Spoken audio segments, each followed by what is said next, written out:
fun thing, I think, for this particular book is that it's not autofiction. Like, very little of it can be correlated like one-to-one to like my own direct experience or my own life, but quite a lot of the dishes that are referred to have had some role in my life, even if it's only because, it's something that I shared with a friend. This is Taste. I'm your host, Eliza Barbanel. Bryan Washington is a writer from Houston whose latest novel, Family Meal, is an intimate portrayal of friendship, queerness, and pastries. He also writes about things like Japanese curry bread and queer bars for The New Yorker. And today we're thrilled to have him on the show to talk about food as a plot device, his favorite okonomiyaki spots in Osaka, and more.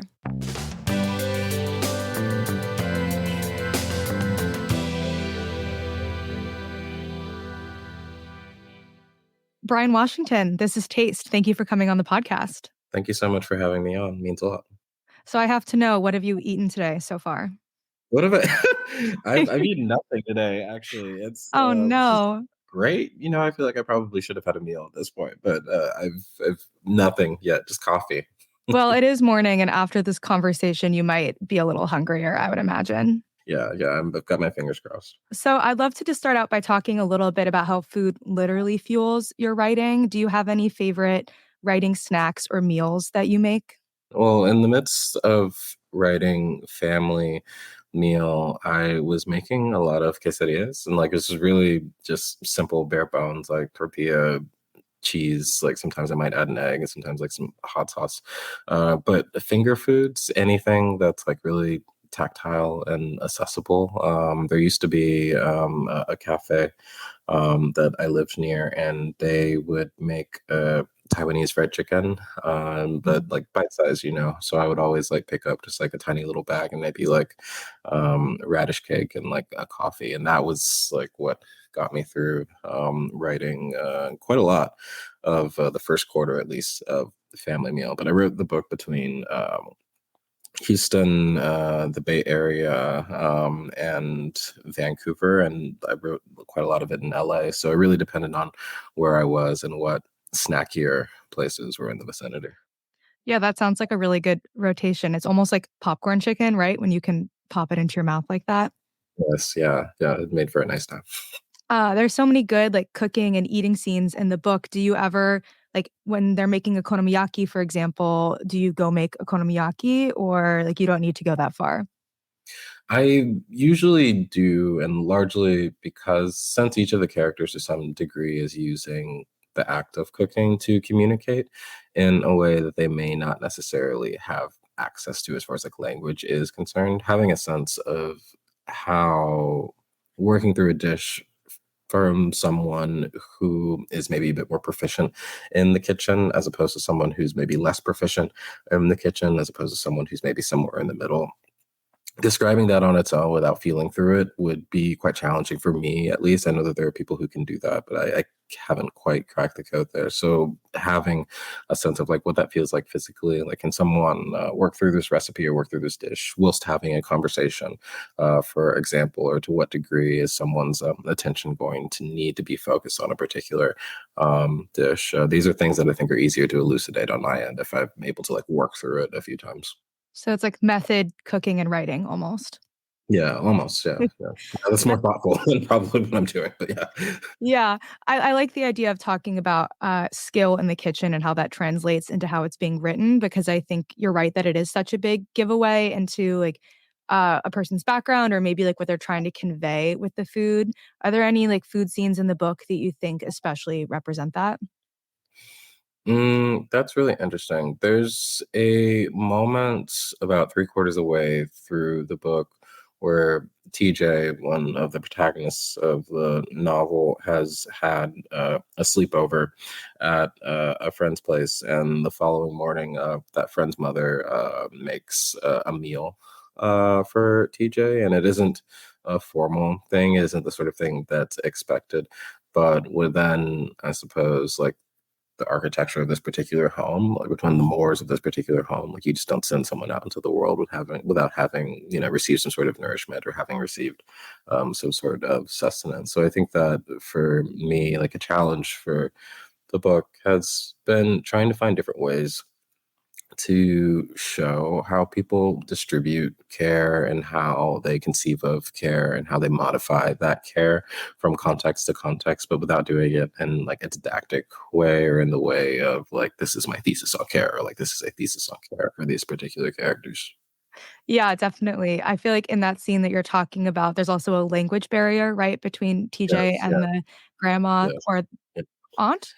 Yeah, between Noel's yeah. Yeah, so I remember, like, it's such a nice scene because he's about to kind of, like, slink out the door and leave, and even though, like, there isn't an explicit language, it's, like, pointing to the stove, like, "Go sit down and eat this before you go," which I think is, one of the most, like, pure forms of care that there is probably. Yeah, trying to find a way to bridge like the language divide, but like the act of wanting to like bridge that divide, I think is super interesting and the sort of thing that I gravitate toward in fiction. Definitely, and I feel like in family meal, food is tied to, like, these concepts of care and also memory and nostalgia, and I'm curious if any of the foods in the book represent that for you, if there are other foods that maybe kind of trigger these feelings?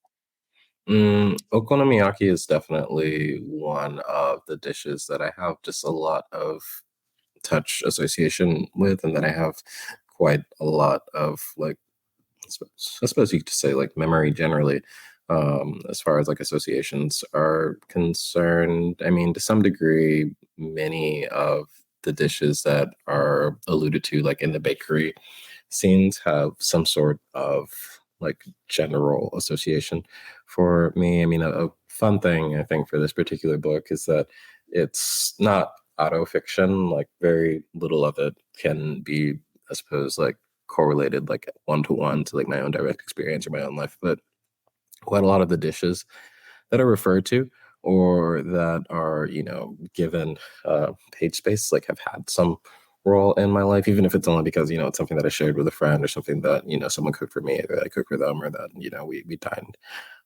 out. So that was definitely a fun portion to like have friends spend time with the book and say, oh, we ate at so and so, or we had XYZ dish. Yeah, it's like, writing someone into a book without actually making a character about them, which is maybe for the best for the friendship, I would say.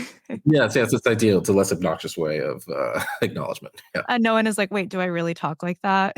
Yes. Yeah.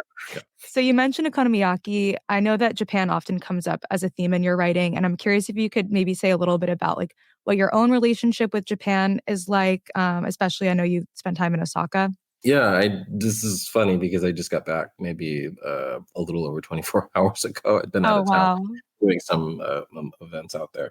For me, it is like my gateway into literary fiction, so to speak, was through reading Japanese fiction in translation. I wasn't a massive reader until I started reading folks like Benani Yoshimoto or Natsuo Kirino or Yoko Ogawa or Yoko Tawara. Like those were the folks who like I was taking thematic cues from and that I was taking pacing cues from. And in the time that has passed, I've just been really fortunate to like to have friends and to have like my own sort of community out there that have been just really kind and really thoughtful. So I'm someone who is always interested in the ways that communities function and form and dissolve or like are able to find a way to congeal, particularly if they're like structural stressors that make it front facing, as if it were difficult for that to happen, regardless of whether it's Houston or Los Angeles or Osaka or another city. And I've just been fortunate to get to spend like a little bit of time doing that in and around Osaka. Definitely. And when you are in Osaka or maybe on this most recent trip, where do you like to eat? What do I like?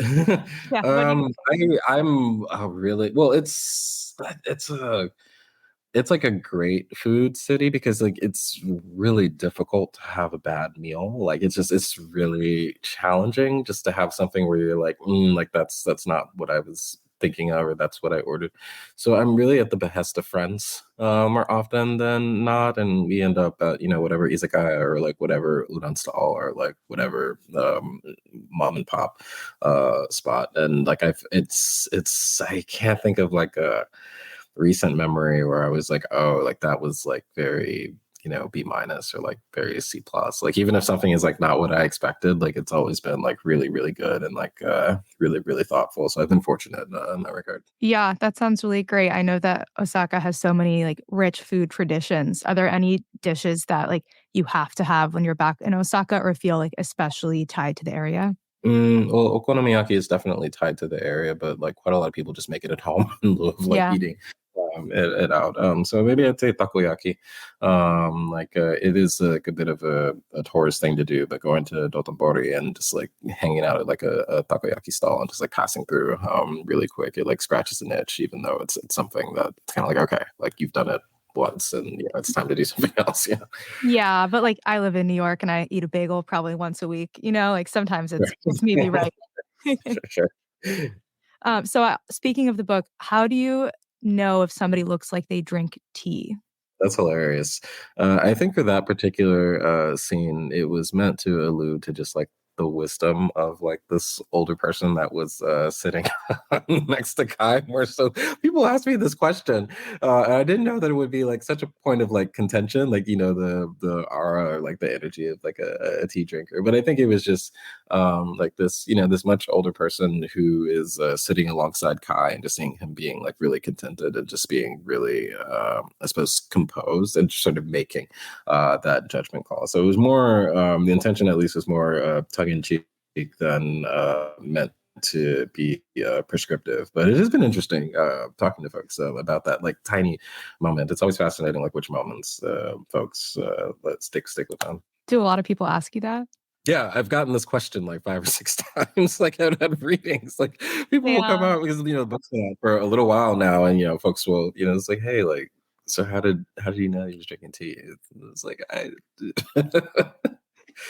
I was reading this passage. I really thought I was going to ask you like a question you had not been asked already because that really stuck with me. And I guess for listeners who haven't read Family Meal, Kai is on the plane and he's sitting next to like an older Mexican man who offers to share tea with him and he says, "How did you know that?" And he said, "Oh, you just looked like a tea drinker." And I think to me the reason why that resonates is it's this idea of like finding solidarity with people or recognition over like something that you both love and share. And tea also is such a rich thing to get into. Like I would not really consider myself a tea expert, but I'm always drinking tea. So to me, there's also this question of like, what does it even mean to be a tea drinker? Are you someone that knows about the third steep of oolong, or are you just somebody that is cold and wants to drink something warm, you know? That's really interesting. I certainly slot into like the latter, and that like I'm someone who's constantly cold, and I know that tea is probably going to warm me up. So I think I've become like an inadvertent tea enthusiast, but not someone who could speak at length about it at all. Well, if you were going to order tea, do you have any favorites? Oh God, like again, like I'm so boring. Like people ask me, and I just say like just hot tea, and they say, "Do you want anything in it?" And I say, "No, just like just regular tea." Yeah, I wish I had a more thoughtful answer there, but I truly just trying to warm up. I get that. I'm drinking Earl Grey tea right now, actually. So I also wanted to talk to you about the way that you include the pandemic in the book because I found it to be really interesting. Like sometimes when I read contemporary, like post-pandemic fiction, there's this question of like, did the pandemic happen in this world? I think that's maybe like a choice that you have to make. And the way that it gets introduced in Family Meal is through the bakery and like the bakery's success for people that are used to going to get a pastry every day. So I'm curious, like, did you ever debate including the pandemic in the book? And why did you choose to include it in the context of the bakery? That's a great question. It wasn't for me a question of whether or not I would include it. I've said this elsewhere, but I was pretty deep into a draft prior to the outset of 2020. And once, things started shutting down, events started being canceled, and our sort of like travel revolutions became curtailed, the draft that I was writing, I didn't feel as if though the emotional weight of the moment could align or was being aligned with what was on the page. So I ended up scrapping the entirety of that draft, except for two characters, TJ and Cam, and the scene that the novel ends on, which I won't go into it at length, was originally the beginning of the narrative, and it became the end. of the narrative. So the challenge, I think, for me became, was there a way to capture, like to describe, like the emotional enormity of this particular moment, or like a specific iteration of the emotional enormity of this particular, siphon it through each of these characters in very specific ways. Because I also knew that food service, or a component of food service, would have like a pretty big role in Family Meal. It would have felt, I think, intellectually dishonest not to allude to the ways in which food service, or like this particular lane inside of food service, like were impacted by the pandemic, and have been impacted and continue to be impacted by the pandemic. I think trying to do that, or trying to like find ways to do that without it being, or feeling as if though it was a like an assignment, or like something that I was like hitting the reader over the head with as like needing to be an essential component of the narrative, was definitely top of mind in the midst of drafting. Definitely. You said that you knew that you wanted food service to be a component of the book. Where did that idea come from? I knew that I wanted to write a narrative about characters that wanted to communicate their love for one another, a platonic love, but love nonetheless. And that was stacked atop this question of like, what does, a queer platonic love look like, or what forms can it take, or what forms can queer friendship take, particularly when there are characters who do not have the lexicon for expressing that care, or for expressing that friendship for one another. I think that in quite a lot of ways, like cuisine, or the sharing of a meal, probably more specific, can act as a shorthand for reaching questions, or for entering conversations that might feel a bit structurally clunky to place in front of the reader otherwise, like because sustenance is like essential for each of us, like each reader, each member of the audience, although perhaps to varying degrees, but like essential nonetheless. Like we all need sustenance to some degree. Having that as a sort of like foreground, or a foundation to lead into, or to segue into questions of, okay, now what does care look like? What does care look like for these specific folks? What if, the care that we feel is necessary is not actually what someone else needs, or not actually what someone else wants? Or what if the care that we want, what if that changes over time, and now we're sort of like in this liminal period, or this liminal space of not quite knowing what we want, but knowing that it isn't what we've been told that we should want.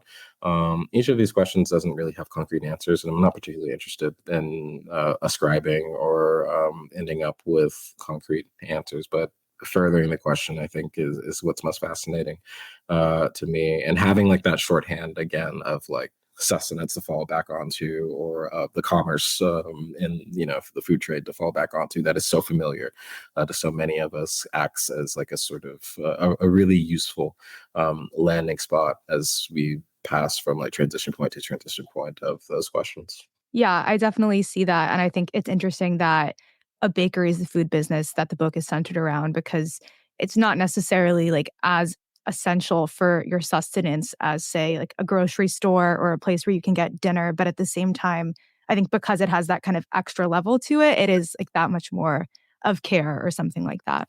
Yeah, I'm really glad. Like a question that was also top of mind for me was one of what pleasure looked like for each of these characters, and how pleasure changes forms for person to person as like their context shifts, or as their understanding of like themselves or the people around them can shift. And having a location, that is in many ways front facing, is like a conduit of pleasure, like a bakery, like all sorts of warm associations and positive associations for like a literal bakery. Having that act as a sort of landing spot for these other conversations about pleasure that may not necessarily be as immediately discernible, or front facing as immediately discernible, felt like it would be really useful for like me structurally.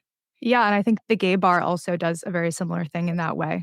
The gay bar does a similar thing. Like this question of like how queer spaces serve as points of pleasure, or can serve as points of pleasure, and like for who specifically are these locales opening themselves up to as sources of pleasure, right? Like, are marginalized folks of color, are they having access to the same amounts or the same kinds of pleasure in these spaces? Are trans or like non-binary folks, like, are they privy to the same amount of pleasure or the same access points of pleasure in these spaces? So like, to what degree are the different folks who like occupy like these spaces that are front facing again as like sources of pleasure, like sites of pleasure for everyone who spends time in them, is that actually true, depending on like your level or like stratum of marginalization like inside of that actual space? These can be again clunky questions like to proffer to like a reader, to an audience who's sort of like cold.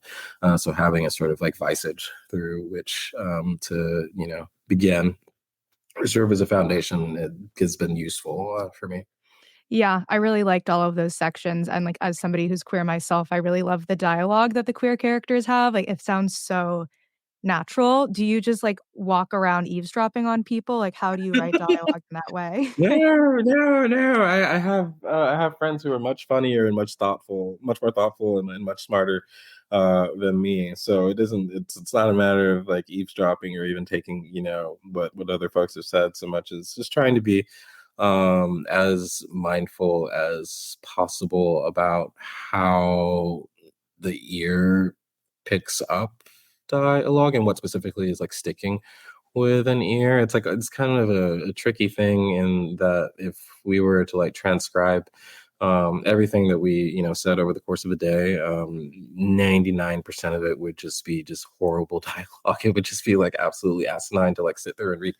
But having, I suppose, like a clearer sense of like who the characters are and like what they're actually wanting in lieu of like what they may be saying or what they're presenting as wanting in lieu of like what they actually want, and trying to write into that crease or trying to write around like those particular creases, I think is something that has always been really important to me and has become more important to me as I continue to spend time with characters that are talking at each other. And also just trying to keep in mind that these characters may be new to the reader, they may be new to an audience, but they're not new to the world necessarily, and they may not necessarily be new, so to speak, to the person that they're speaking to. So there's a shorthand that already exists between these characters, even though these are ideas that might be introduced as like new ideas or new facts or new details to like a reader, to an audience who's not spent time with these characters.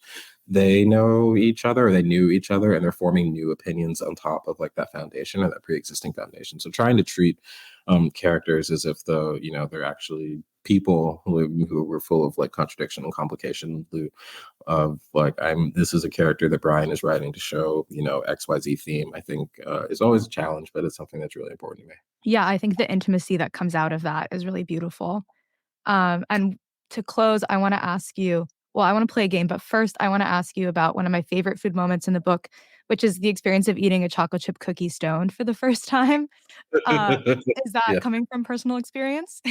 Yeah, yeah, absolutely. Yeah, yeah, yeah. Maybe I should say no, but yeah. I mean, any, Okay. you know, sort of like warm baked treat when you have like a nice, like mild high is, I think that that's, you know, that's it. Like that's, you know, can't do much better. Yeah, and I love how in the book it's like the dad who's caught them smoking, right? And then who sits them down, feeds them the cookie and watches. I think that made me realize that if I'm a parent, that's exactly what I'm gonna have to do to my kids. Yes, yes. You know, that I think that that is like a step in the right direction. So, okay, I wanna play like this little rapid fire taste check with you. So I'll give you a category and you can just tell me what comes into your head.